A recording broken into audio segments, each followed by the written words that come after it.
tardes a todos, que Dios los bendiga, Shabbat Shalom. Nos reencontramos otra semana más hablando acerca de la parashá de la semana, ¿no? Y contarles que a partir de ahora, bueno, como verán, podré grabar desde aquí mis reflexiones, mi palabra, ya que el primer día del año del calendario bíblico nos pudimos mudar junto con mi esposa y mi hija para este lugar. Fue una bendición del Señor, una grata sorpresa. Y así nos viene bendiciendo el Señor cada primer día del año bíblico. El anterior, un día antes del primer día de Nisan, había nacido mi hija, y ahora este año, el primero del día, nos mudamos para aquí. Después de haber buscado por muchos meses, de haber tenido bastantes luchas y cuestiones difíciles, el Señor nos ha bendecido. De todas maneras, siempre es bueno bendecir a Dios en las cosas buenas y en las cosas malas que nos puedan suceder durante el día. Es bueno bendecir a Adonai y agradecer a Dios por todas esas cosas, ¿no? Para allá, en la lectura de la semana, se llama Tazria, que significa concibiere, y que habla a través del libro de Levítico o Baikra, del capítulo 12, 1 al capítulo 13, 59. Todas ordenanzas acerca de cómo debía manejarse el sacerdote con lo que tenía la enfermedad de lepra. Recordemos, la lepra era una enfermedad antigua, considerada como un castigo divino, ¿no?, para las personas, y también se ha demostrado científicamente, por ejemplo, en la región de China o India, no me acuerdo bien, donde estaba leyendo, que se encontró el cadáver de un humano hace 4.000 años atrás, ¿no?, que tenía lepra, ¿no?, y que lo habían puesto, bueno, todo un tipo ritual, ¿viste?, en esa zona, para purificación también, ¿no? Y después, a través del libro Levítico, aproximadamente escrito por el siglo XIV antes de la era cristiana, vemos en el libro Levítico que el Señor trata el tema de la lepra, ¿no? Pero podemos destacar ciertas cosas porque quizás durante toda la lectura encontramos cómo debía oficiar el sacerdote y cómo debía hacer el ritual de purificación. Primero, que el Señor, que es un Dios de orden, también nos habla acerca de la purificación. Y también nos habla acá reiteradas veces acerca de que si una persona tenía algo, una señal de lepra, tenía que apartarse 7 días y esperar los resultados en 7 días. Y ahí vemos también la importancia del séptimo día, de 7 días apartarse y esperar un resultado, sea bueno o sea malo, para saber si tenía lepra. Si la persona tenía lepra, tenía que salir del campamento. Primero, porque era una enfermedad contagiosa. No es que uno puede decir, no, bueno, suena mal, cosa que abandonen o separen al leproso, pero era una enfermedad que se contagiaba, iba de persona a persona. Entonces debía apartarse. Primero, apartarse para, si tenía lepra, no contagiar a los demás, y segundo, si la tenía, se tenía que estar aparte del campamento para no evitar que se extendiera la lepra por todo el campamento. También vemos ordenanzas igual acerca de la casa, de un montón de cosas que podían llegar a tener esa enfermedad, ¿no? Tenemos casos en la Torá y en toda la palabra de Dios acerca de personas leprosas que pudieron encontrar la curación, ¿no?, a través de Dios, o otras que me acuerdo de un rey de Israel, de Judá mejor dicho, que quedó leproso, creo que por haber hecho algo malo en el templo, y quedó leproso hasta el hecho de su muerte. No me acuerdo ahora bien el nombre. Pero también tenemos casos como Miriam, la hermana de Moisés, y tenemos casos como Naamán, ¿no?, que está en la Haftará de la semana, que es lo que vamos a compartir hoy un poquito en el libro de Reyes capítulo 5. Recordamos el caso de Miriam, la hermana de Moisés, que era lo que había hecho Miriam al hablar en contra de Moshe, ¿no?, que seguramente lo vamos a tocar después en el libro, creo que está en el libro de Números, lo vamos a leer y compartir con más detalle seguramente. Entonces lo dejamos para ese tiempo, pero para ver sintéticamente, Miriam había hablado mal con su hermano Aarón acerca de Moshe, y Dios salta en defensa de Moshe, y al hablar así queda leprosa por 7 días y se tiene que apartar del campamento. Después Miriam, vuelve a restaurarse el campamento luego de esos 7 días. En el capítulo de Reyes vemos que Naamán, el sirio, quien había sido utilizado por Dios para algunas batallas y algunos triunfos, ¿no? Vemos que esta persona era un fiel guerrero, pero que tenía lepra, ¿no?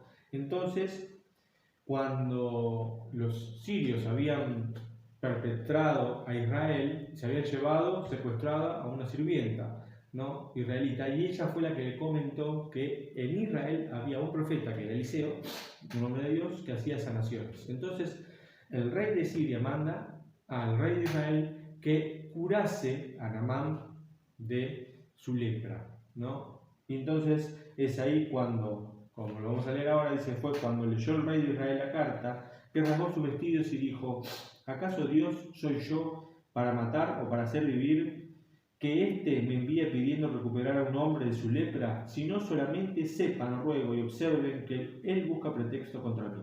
Fue cuando yo, Elisha, varón de Dios, que había rasgado el rey de Israel sus vestidos, que envió el rey diciendo, ¿por qué has rasgado tus vestidos? Que venga ahora a mí y sabrá que hay profeta en Israel. Vino Naamán con sus caballos, con su carro, y se paró a la puerta de la casa de Elisha. Lo envió Elisha, un emisario, diciendo, anda, báñate 7 veces en el Jardín, se te renacerá tu carne y quedarás puro.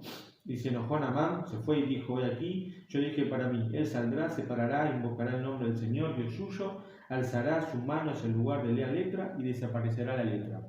¿Acaso no son mejores Amaná y Parpar, ríos de Damasco, que todas las aguas de Israel? ¿Acaso, si he de bañarme en ellos, no quedaré puro? Se dio vuelta y se fue con furor.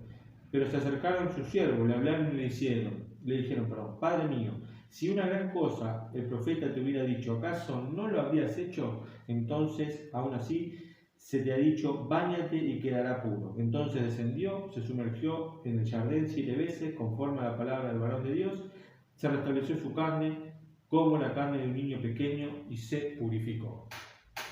Vemos 2 cosas. Primero, que el rey de Israel se desespera diciendo, ¿quién era él para salvar a un hombre, ¿no?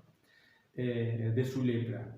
Y Eliseo, con Dios siempre presente y en su corazón, sabía que esta era una oportunidad de parte de Dios para sanar a ese soldado, ¿no? Y curarle de su lepra.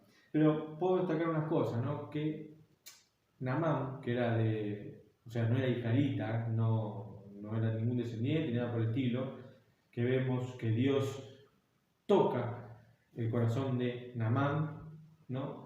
Y va al profeta, confiado de que esta persona, y esperando de que el profeta haga una señal milagrosa y que pueda curarlo de ese padecimiento que él tenía. Voy a tomar un poquito de agua. No, y estaba confiado este hombre de que este profeta lo iba a curar, pero iba a hacer algo milagroso. Y eso es lo que a veces pasa con las personas, ¿no?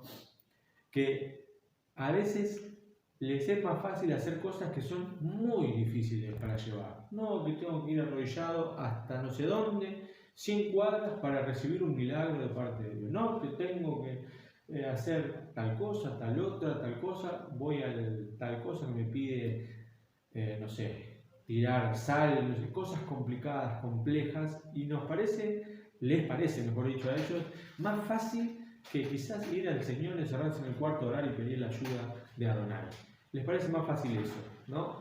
Y cuando uno le dice quizás, no, ve, cierra la puerta de tu cuarto, ora, pide a Dios, no necesitas hacer sacrificios, no necesitas hacer cosas, si Dios quiere, Él te va a sanar, eso le parece más complicado que toda la otra cosa, ¿no? Que si tengo que sanar, prefiero ir a un psicólogo, que esto, que lo otro, que me sale plata, que todo, pero las cosas simples que el Señor propone no se aprovechan, ¿no? Entonces Naamán, este sirio, piensa que el profeta lo iba a hacer algo milagroso y que lo iba a sanar de esa manera.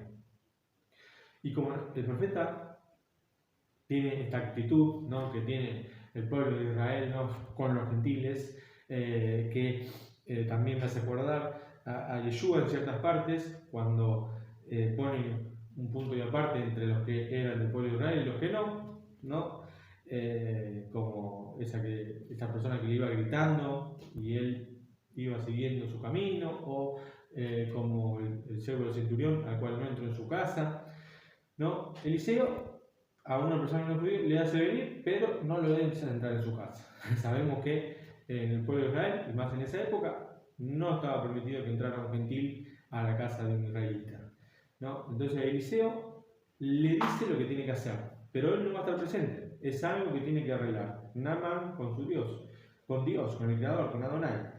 Y le pide que se sumerja en el río 7 veces. Y ahí vemos otra vez el número 7, ¿no?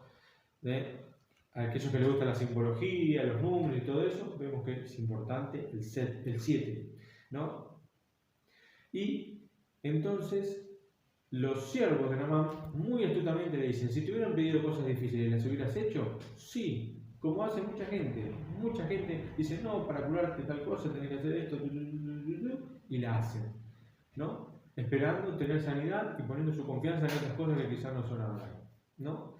Entonces el sirio hace lo que pide Eliseo y es restaurada su piel, como cuando es un niño, ¿no? Y ahí recibe la sanación del Señor a través de este milagro que era bañarse en el río Jordán 7 veces, ¿no? Entonces ahí regresa el varón de Dios, él y todo su ejército, llegó, se paró delante de él y dijo: he aquí ahora yo sé que no hay Dios en toda la tierra sino en Israel, y ahora recibe, lo ruego, un presente de tu siervo. Pero dijo Eliseo: viva el Señor, que estuve parado para servir delante de él, que no recibió. Y insistió Naamán para que recibiera, pero se rehusó.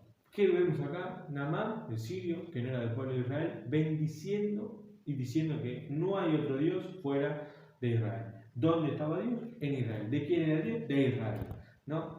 Y esta historia, vemos a una persona no siendo del pueblo de Israel bendecida y curada por Adonai, ¿no? Y vemos a lo largo de la Torá, de los profetas, de los escritos y también de las cartas para los que creemos que Yeshua es el Mesías, que dentro del pueblo de Israel están aquellos que no son de Israel, no son de sangre, o sea, de descendencia israelita, pero que Dios pone su mano también a través de ellos.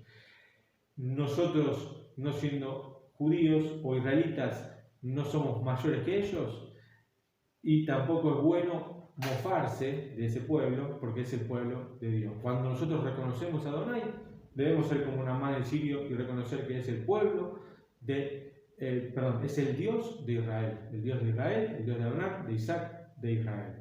Él es el Dios todopoderoso, es el Dios de ese pueblo. Él eligió ese pueblo y no es otro. Somos parte y venimos a ser, como dijo el rabino Shaul, rana injertada en el pueblo de Israel. Las naciones vendrán al pueblo de Israel a adorar a Dios en su monte santo, en Jerusalén. De allí, dice el profeta Malaquías, saldrá la ley, de allí saldrá la palabra del Señor. De allí, desde Jerusalén, gobernará para todas las naciones, para Israel. Y nosotros, que no somos parte del pueblo de Israel, encontramos en su palabra ciertos casos de personas que tuvieron grande fe y tuvieron grande confianza en el Dios y que fueron bendecidas también por Adonai, pero que siempre destacaron y alabaron al Dios de Israel. Esto fue un poco lo que quería compartir esta semana. Seguramente nos reencontraremos el próximo Shabbat. Que Adonai los bendiga grandemente y enormemente. Que tengan una buena semana.